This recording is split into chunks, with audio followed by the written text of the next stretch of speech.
Love During Lockup, Season 7, Episode 4, The X Factor Recap.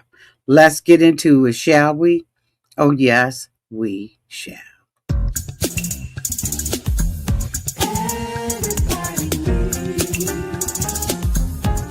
A sweet old auntie. Thank you, subscribers, to my users and reviews. All in all, you have been here through the long haul. Shall we get into it? Oh, yes, we shall. It's time for auntie advice. Sweet old. It's time for auntie advice. Oh, yeah. It's time for auntie advice.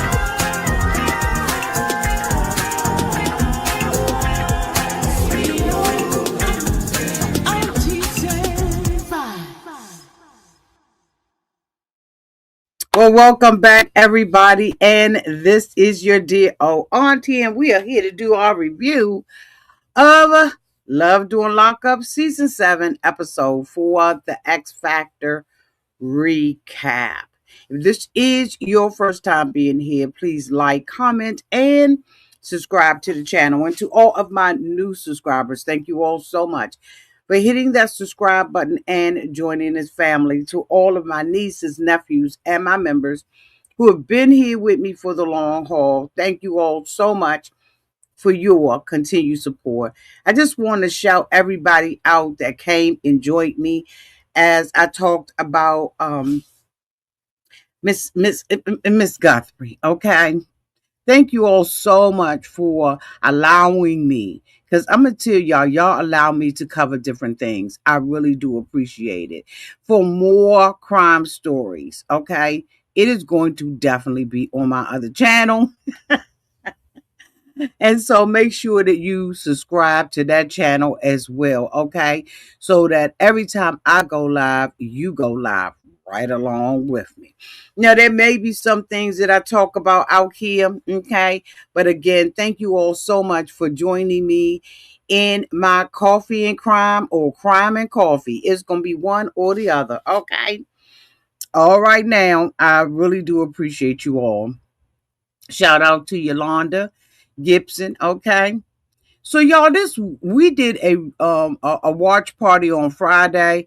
Looking at this, we all were not impressed with with this episode at all. Um, I told y'all that we would talk about it today, but it was a dud of an episode. But we're gonna make the best of it. Okay, we're gonna make the best of it. The first couple that we're gonna talk about is the throuple Bonita and Goddess. And so Bonita, we find out one of the plots of this particular couple. Okay. Bonita has taken all of Damon's money and spent it. All of it, basically. They asked him about his relationship with her and his relationship with money. He said that he had a sports car, he has businesses and stuff like that, right? He's saying all that good stuff. He's saying that the things that he had left at Bonita's house was about $250,000, I believe it was, of worth.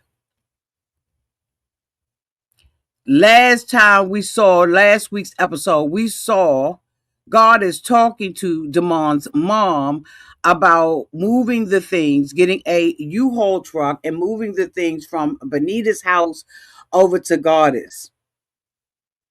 God has found out that the things are over there at Bonita's house.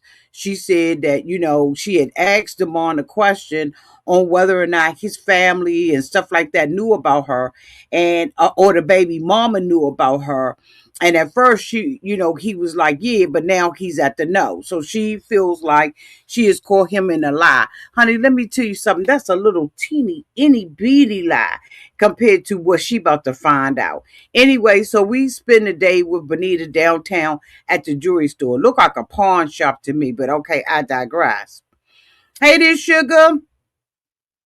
So, she is there, at the thing, she said that she had this diamond ring and all of this kind of stuff, right? She went back to the same shop where the mom picked, brought it from for her from.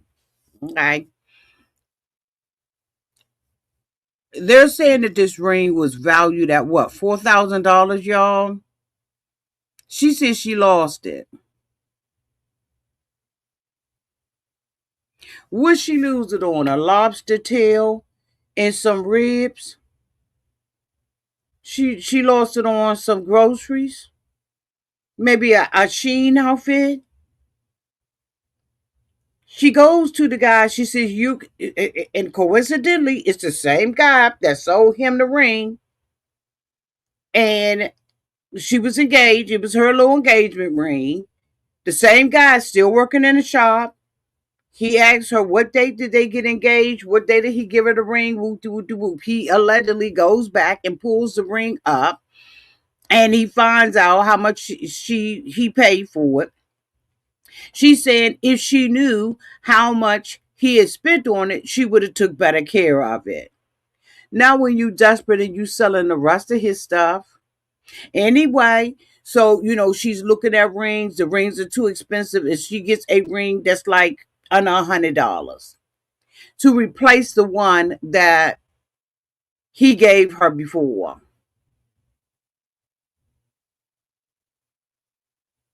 I'm not buying this storyline. I just ain't. I'm just not buying it. He can't be all these things. He can't be this great father, have all these investments, and he's locked up in jail. Y'all, why is he in jail? This is some bull crap. I don't believe it. It's got too many twists and too many turns. And when a relationship has this many twists and turns, you better be believing that half of it is a lie. The next couple that I want to talk about is Rich and Felicia. Now, Felicia, honey, done dropped a bomb. Okay, did she not drop a bomb? Now, when we first met Rich, Rich was talking all this trash about how she was untainted and, she was a good girl and all this kind of stuff, right? But we knew that was some bull crap because we were hearing what she was talking about and how she was carrying it downtown to the jail. But he think he has this innocent girl. Why? Because she was incarcerated when she was young, 16, 12, 16 years old. Some kids just fast and they just grow up in the world real fast. So we see him in a chair with a psychic because the show wasn't no therapist. The only thing she did not do was pull out a hold on. The only thing she didn't do was pull out a crystal ball and get to rubbing up like this. That's the only thing she ain't do. Cause I just knew at some point we was going Mama say Mama say Mama Kusan Mama say Mama Kusan Mama say Mama Kusan Mama. I just knew eventually we was going to get to some type of crystal ball. Some rocks was going to be thrown on the floor in the middle of a circle with lines going through the I just knew that's where we was supposed to go with the conversation, but we didn't.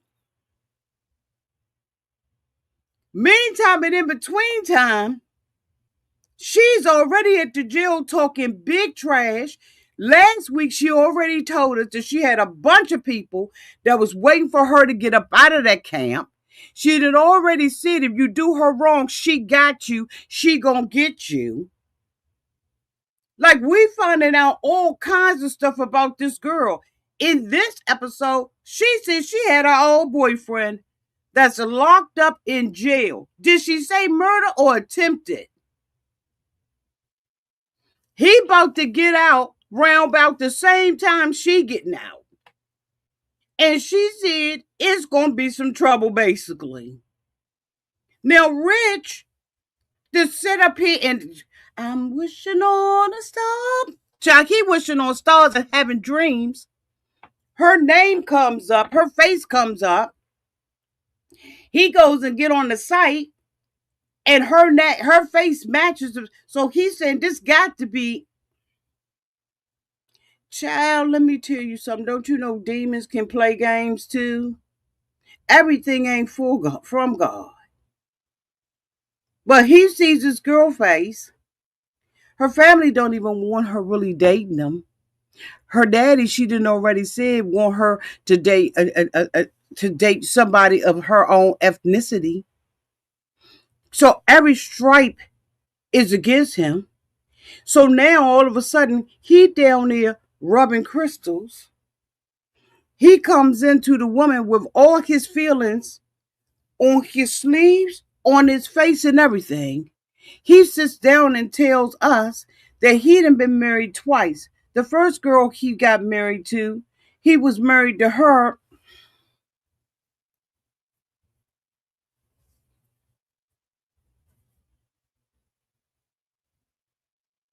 and couldn't stand a relationship with her or the second one. But he think that this is going to be the one. Felicia is going to be the one to do the trick. He don't even know why he married the second girl. He said he was going through separating and getting a divorce from her when he met Felicia. Because he's sitting up there laying having dreams.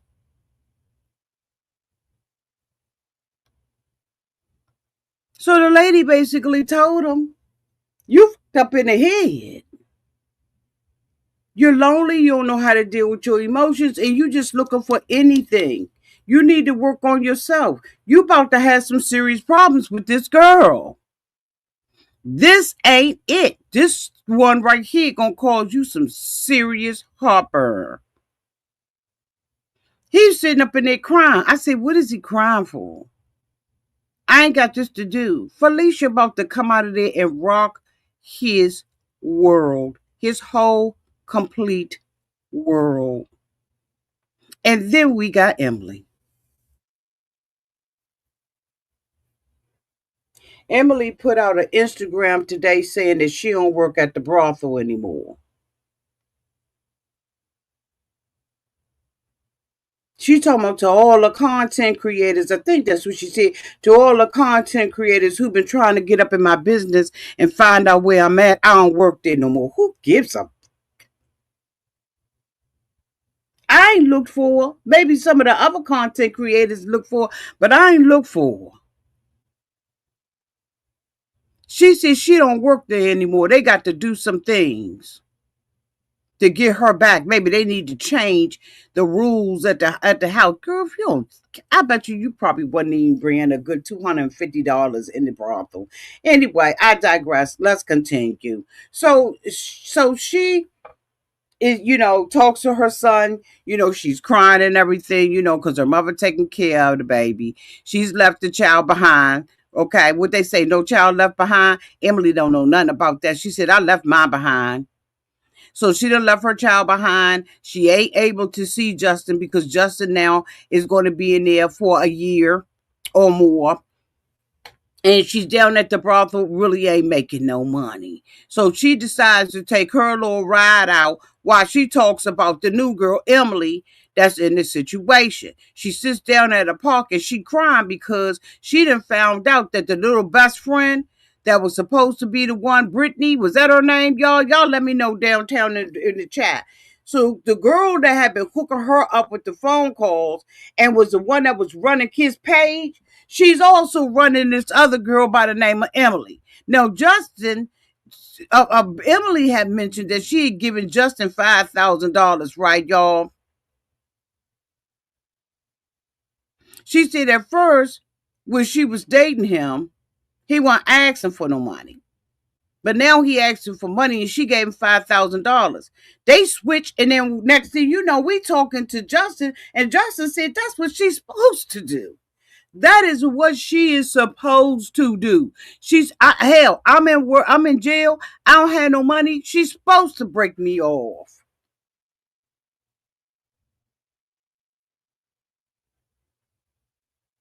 I'm sorry, come again. What I got and said? Like, what did you say? This mofo sitting up in there talk about she is supposed to be doing this. Meanwhile, she's at a random park sitting up underneath a pavilion crying because the girl done flat out told her he only using you for your money. Brittany is one of those chicks that she in the middle of She in the middle of everything. She is taking care of the girls, or should I say, she's in charge of the girls. Why Brittany's in the middle of all of it? I'm gonna tell you, if it was gonna be a throwdown at the hold down, it would be Brittany before it would be Emily, because Emily playing both of them. Not Emily, Brittany. Brittany sits up in there in a restaurant with Emily, who used to mess with him. She liked him. She said they were in a relationship with each other for about 2 years, and the relationship was toxic. But she figured that now he done grewed up, he done learned some things, and now they could get back together because it's not as toxic anymore. What? Because he talking jail talk? Because he got you on the hotline?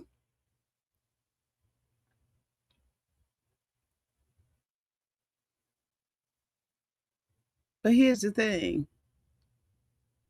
Justin doesn't like Emily's. No, the other girl name is Liz. Her name is Elizabeth. Y'all, have I been calling that girl Emily the whole time? I'm talking about Liz. Liz is the other girlfriend, okay? Her name is Elizabeth. So if I've been saying that, please disregard what I'm saying. Elizabeth is the one that used to date Justin. They dated for some years, and then the relationship was toxic and they broke up. Now Liz is sitting at the restaurant with Brittany. Brittany is in charge of the girls. She is the one that was running, what was it, y'all, the Facebook page, and told Emily, you in. Now we see her in charge of Elizabeth, Miss Liz. Does Brittany want a poly relationship? Is this yet another throuple that Brittany trying to get together? Because Brittany still got feelings for him too. But right now, she's in charge of the girls. She probably getting a cut off the money from Justin that Emily is giving. So they're down there talking about Emily.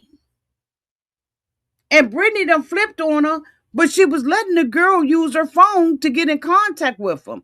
So is she out here? I'm trying to say something where I don't get flagged. But is Brittany in charge of the girls? Y'all know what I mean.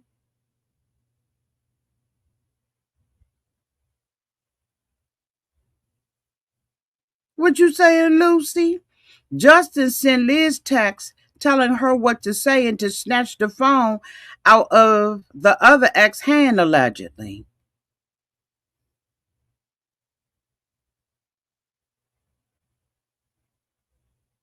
And there's some things I want to say about him, but I know it's going to be completely, totally inappropriate, but disrespectful too. About Justin.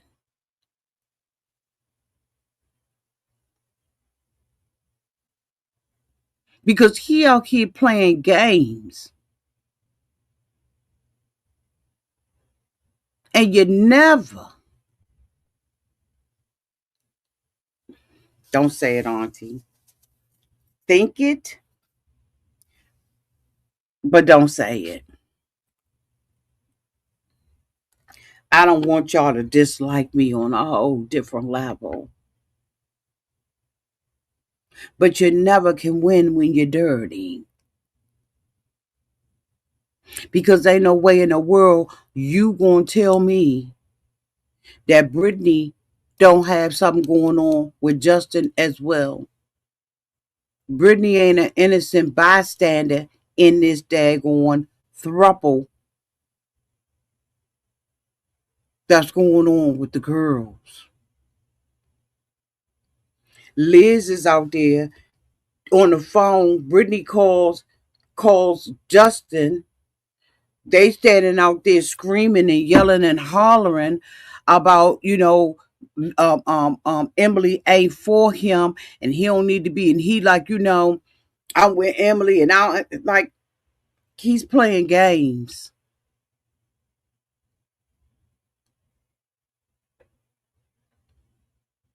It's so much I need to say and I want to say, but I'm gonna move on because I don't want y'all to lose respect for me. Kayleigh is she's some garbage and she about some bull crap. She sat there and set Michael mother up to be confronted by her mother, who ain't worth two nickels rubbed together, to get up in that woman's face. So, okay, the mother and Kayleigh at the store. Kayleigh decides that she's going to go and get $700 plus of clothing for Michael. Her credit cards don't work when she get to the register. The mother pays for this. And now the mother mad at his mother because she paid for something that her daughter wanted her to pay for. She didn't have to pay for it, but because she was such a sorry mother in the past, stealing and dealing and on drugs, now she wants to do extra things to try to make up for that time. But Kayleigh still feels some kind of way about you, mama, because I'm sure you done found out by now that she was sitting at the same table with Michael's mother, dragging you down to the ground. She don't have no loyalty to anybody, sitting up there looking stupid while these two women fight about the bad decisions that she making with all of those kids she got at home. That's where she need to be. Have a good job, and then you fly yourself out to go and get tattoos on your and getting plastic surgery, and you still fat. You think if I went and got plastic surgery, I would still be fat? You done went out there and wasted your dime, wasted your time?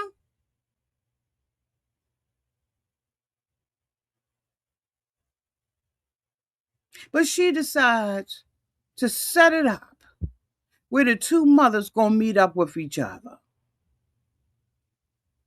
They get to a little outdoor situation. The mother said, "You want some water?" She goes in there to get water. She sits down with Michael's mother and attacks her straight off the bat. That's why some people, you just got to go head on and do what you going to do what you think you going to do before you get got.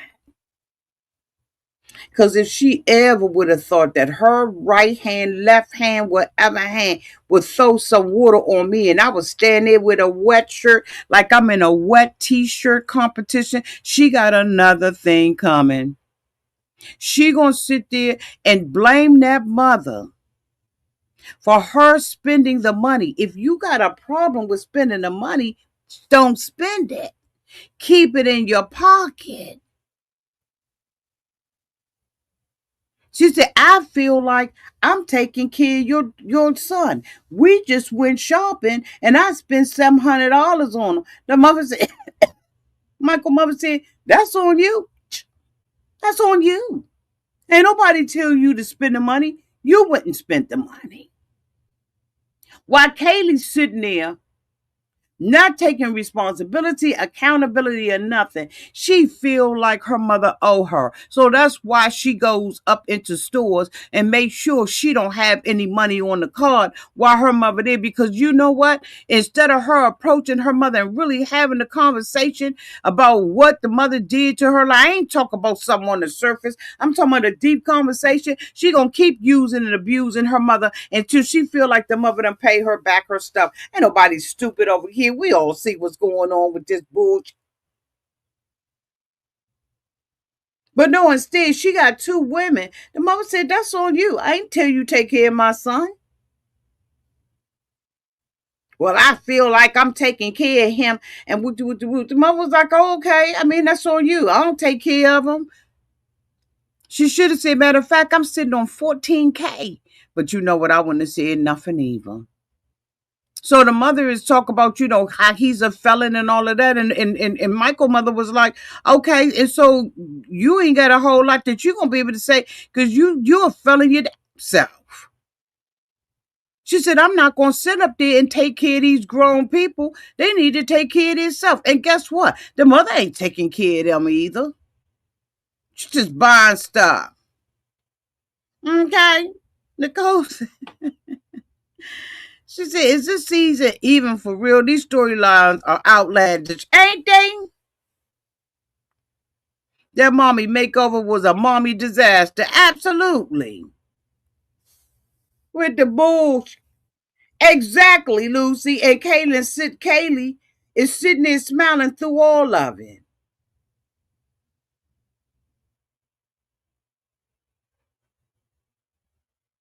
She gonna tell her mother, you think you better than me. No, I know I am. She said the things that my son did, he did that on his own. I'm not supporting that bullshit. And I would not have wouldn't brought him some $100 worth of clothes. And if you did, that's on you and your and daughter. And the mother was like, who you think you better than? She said, I know I'm better than you. And the next thing you know, this trifling, nasty looking, gonna throw some water into my face.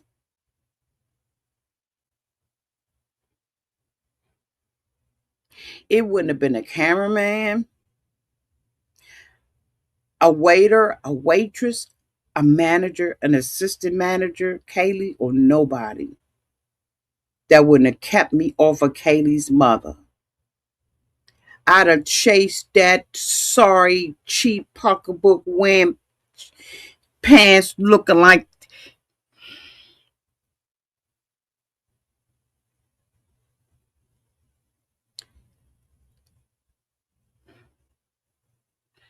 it wouldn't have been anybody that would have kept me off of her.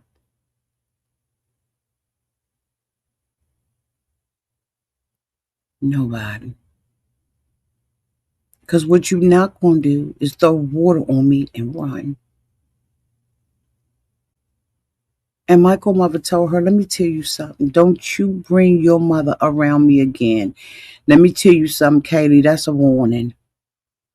You and your mother can play them stupid reindeer games if you want to.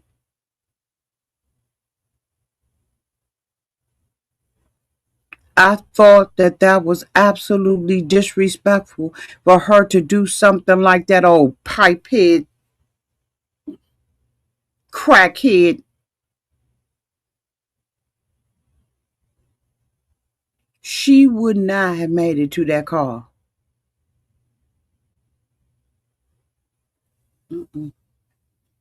Because, in my opinion, that's assault. So any police officer would have had to go back and roll the tape. You don't throw water or anything else on me and think that you ain't about to get dragged.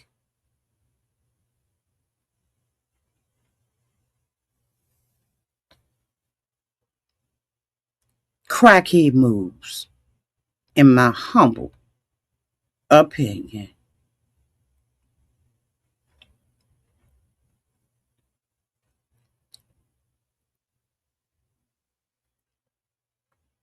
This lady is playing in our face. Ayesha is playing in our face.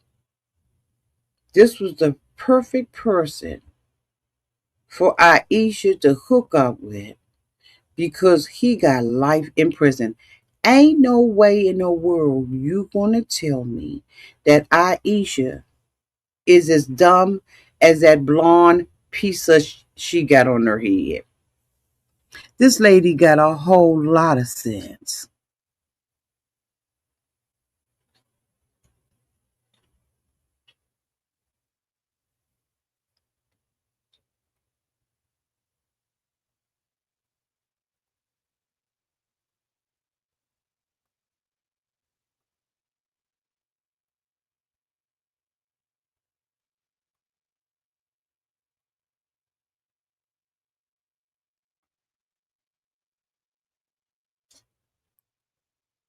We watch her and her girlfriend leave the jail and drive to Michael's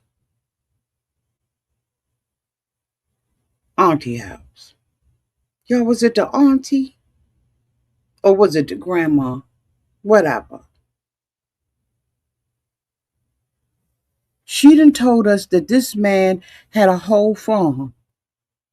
And on that farm, he had a cow. E-I-E-I-O. With some here and some there. Here's some bull, there bull, everywhere some bull. Oh, Michael had a farm. E-I-E-I. No. She gets to the aunt house. The aunt don't even come. The aunt don't even let her in. She driving with her friend, talking about how is the road turning into what the. She drives over to the aunt house, knock on the door. The aunt come out, honey, with her granny pocketbook and everything. She says she won't be walking up in my house with this bull. That's how you can tell there's nothing going on between the two of them. Because when she came up out that camp, the aunt was like, "Nah, you ain't coming in." The aunt barely could sit down on the little chair. She said, "Well, I was coming up here. Hi, you must be the aunt." Her little girlfriend standing back looking stupid.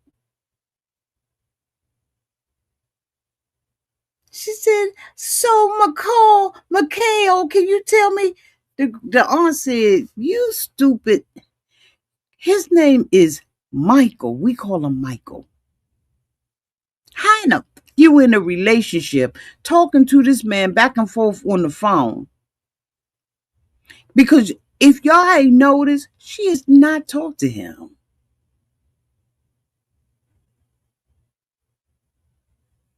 When have we ever seen her on the phone with him? Because if she was, Love After Lockup would have show made sure we saw it. She probably been pen paling with him. Because if she had sat there on the phone and talked to Mikhael, and told Mikhael, because she got us calling him Mikhael. If she had ever talked to him on the phone for any amount of time, wouldn't he corrected her and told her his name is Michael?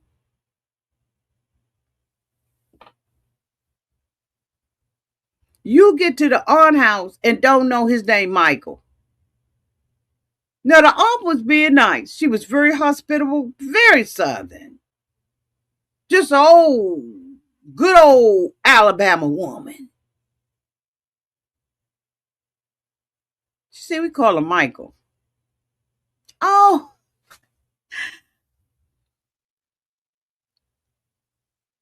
well, I wanted to come down and see his house. So I said, "Okay, I'll ride up there. I'll show y'all where that piece of is." They get in the car. They get to a dirt road that looked like Amityville Horror. You can't even see up there. It ain't nothing but some unleveled.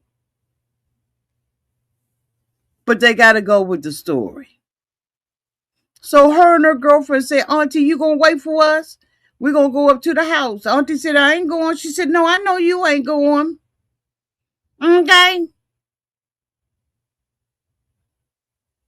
Yes, she did. She don't care nothing about this aunt because this is just for her to be on television. Come on now, Ayesha. So they go trotting up there. They see a police line thing on the ground. They trying to make this way more than what it is. They get up there and it's a complete shack. I'm talking about the trailer look like it's about 150 years old. The door is barely on it. They go in there and it is just tore up from the floor up. They see a hole in the ceiling. and say, I wonder whether or not that's a gun, a bullet hole.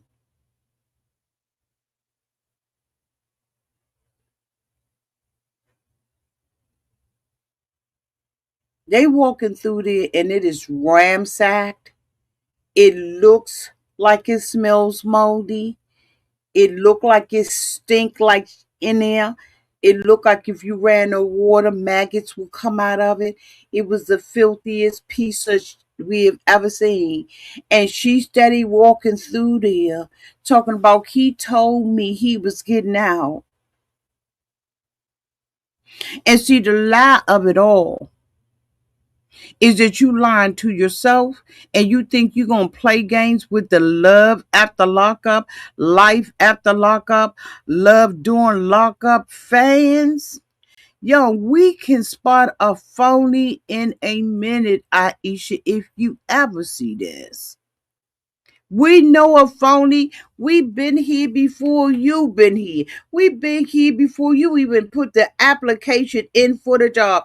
We know a fake storyline when we see one, and we ain't gonna play the game with you.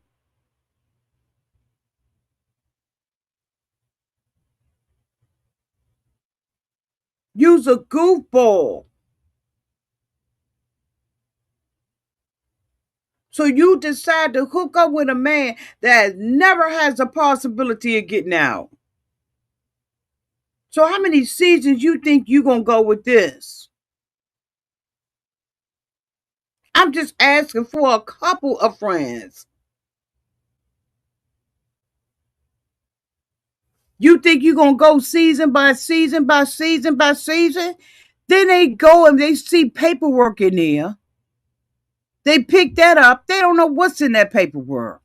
But they going to go and rummage through the man's house and take his stuff out. She ain't married to him. She don't have a right to put her hands on none of that stuff. They come back down and the aunt is still in the car. You talking about disrespectful? The sun was up when they went up in there. Now watch her come out with some bullshit eventually and say we had gotten there right before dawn. Like they didn't just sit there and leave that aunt in that car all that time. They could have left her at the mucking house and got a map. They could have got the aunt to get a sheet of paper and say, dig on this street right here, line, circle, turn right there, sit, turn, make a left right here. But instead, you so disrespectful that you and your girlfriend will have that aunt sitting in that car like that. So what make you think you're going to have good life and good success? To treat your elders like that and somebody that don't even with you. That's why she didn't let you in the house. Because she already knew you was playing games.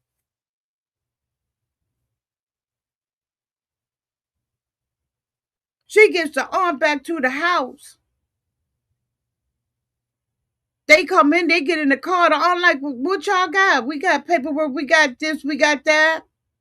The house is in poor shape. The mother said that his daddy fixed that place up for him. He done failed his whole, and you know what? He done failed his whole family. He even couldn't even leave his father. Yeah, the paperwork.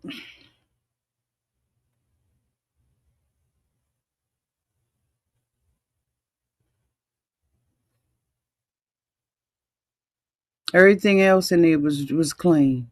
The mother said the father fixed that place up. She said, when was the last time you been up there? Auntie said 10 years. They get back down to the house. She said, when I looked it up, it said 999 years. Now, mind you, Ayesha's daughter is a correctional officer.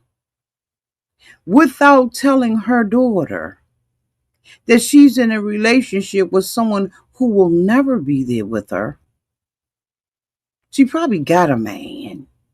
For real, for real. But we just gonna go ahead and let, according to Amber, find that out and reveal all of that to us. Because we know eventually, according to Amber, is going to be telling us everything about Ayesha. Watch and see. If she got a man, Amber gonna find it. If she in a relationship with a woman, Amber gonna find it. They get back to the house, the aunt sent right back on that chair.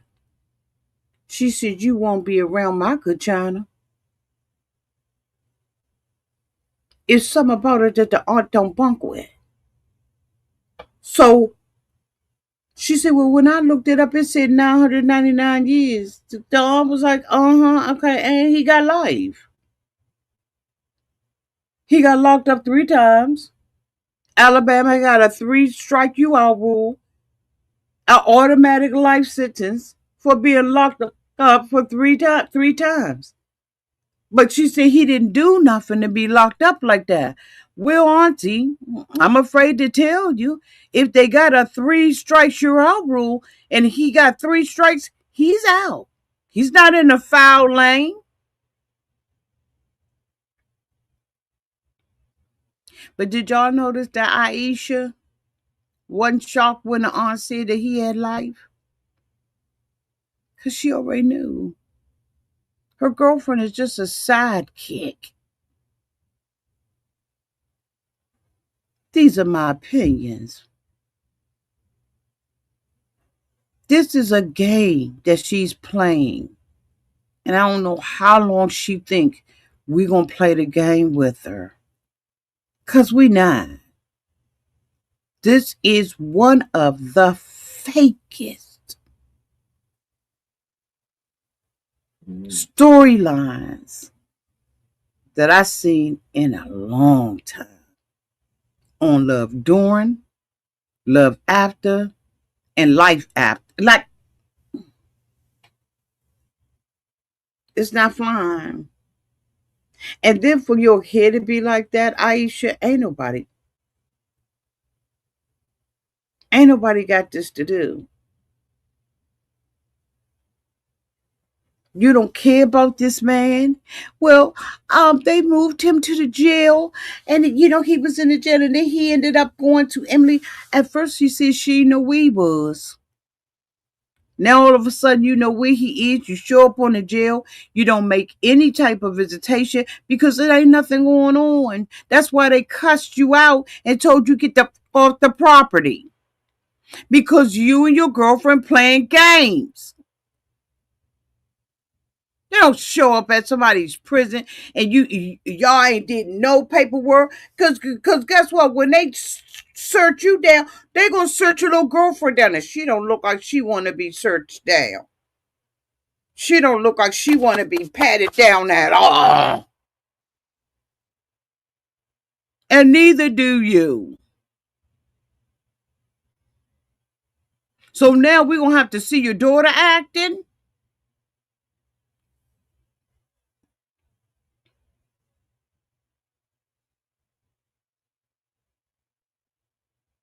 Or did you not tell your daughter you down with the BS?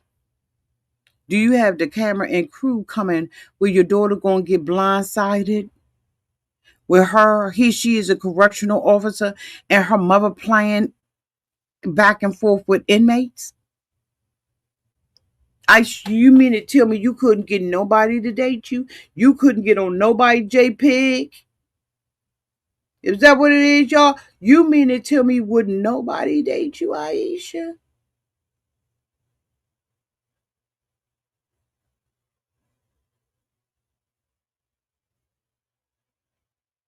The aunt didn't even let you in the house. That's the lowest blow. She said what she won't be doing is having these people come and film my house, and we gonna play the game like everything is all good to go. And I like her and I know her. The aunt said, I ain't got this to do.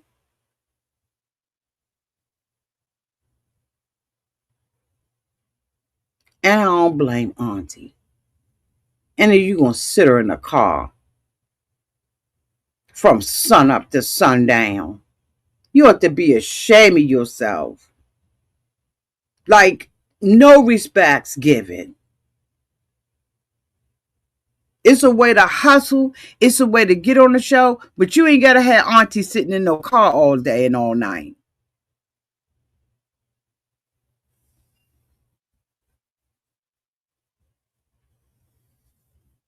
Anyway, do I got anybody else over this mother? The only couple we didn't see was Monique, right? Yeah. And look like she got somebody knocking on her door. I wonder if it was Dirk.